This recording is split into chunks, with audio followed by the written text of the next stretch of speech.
इच्छाओं को लेकर के हम आ पाते हैं, लेकिन इस नाशवान जगत में ये मन की इच्छाएं कभी किसी की पूरी नहीं हो सकती।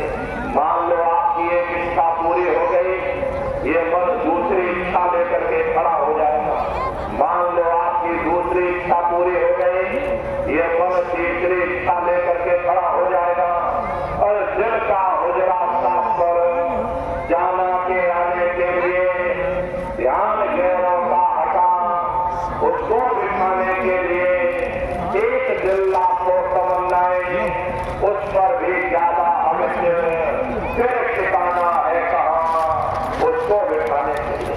प्रेमी भाई बहनों, हम सब दुनिया के जीव चाहते हैं वो परमात्मा हमारे अंदर हमारे हृदय में आकर के बैठ जाए, परंतु हम कभी ये नहीं सोचते हैं तो उस परमात्मा को बैठाना कहाँ।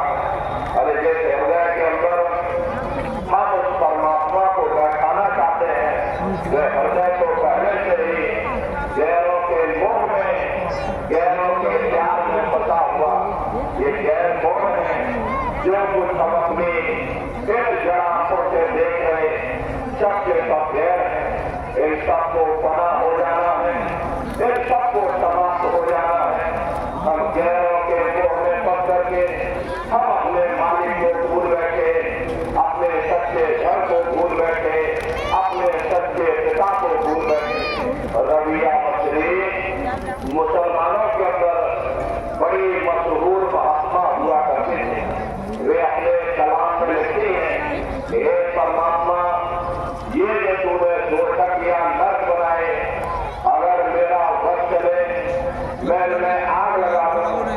हे परमात्मा, ये जो तूने स्वर्ग या वहिष्ठ बनाए, अगर मेरा वश चले मैं इनको समुद्र में डुबा दूं, ताकि ये दुनिया के लोग ना तो तेरे नरकों के भय से तेरी भक्ति करें और ना कोई स्वर्ग की आशा रख करके तेरी भक्ति करें। जो मालिक के प्यारे होते हैं वो उस मालिक को पाने के लिए उस मालिक की भक्ति करते हैं। इसलिए प्रेमी भाई बहनों, चारों तरफ से अपने चार ध्यान को समेट करके एक मन के चित्त होकर के सुरत शब्द नाम की कमाई करो।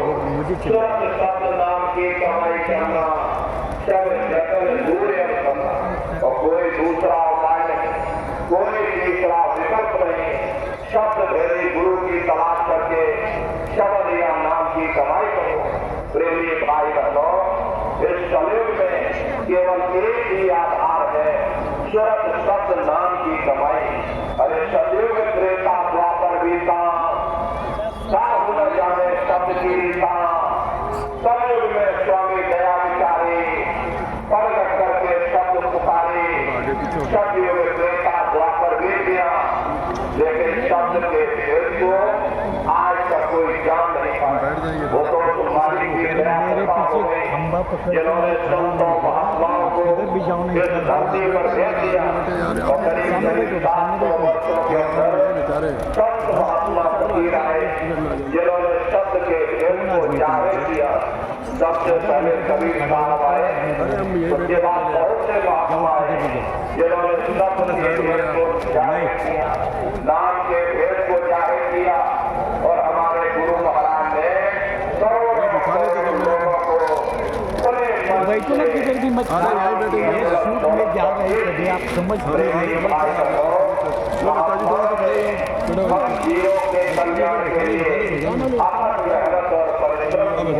अपना पूर्ण बहा दिया, अपने आप को बलिदान कर दिया, लेकिन अपने दृढ़ संकल्पों को नहीं छोड़ा। प्रेमी भाई बहनों, अरे हम लोगों को सत्संग का कोई ऐसा पता नहीं मालूम, क्योंकि इतना समय यहाँ रहते रहते बीत गया। लाख कोटर करने के बावजूद भी हमारी आपकी तीव्रता यही रहने की बनी रहती है। उन महात्माओं की दया कृपा हो गई, धीरे धीरे सत्संग के माध्यम से हम लोगों के अंदर भाव पैदा किए। आज हमारा आपका रुझान सत्संग जाने का बनने लगा। ये गुरु की दया कृपा का परिणाम है। इसीलिए प्रेमी भाई बहनों, इस कलयुग में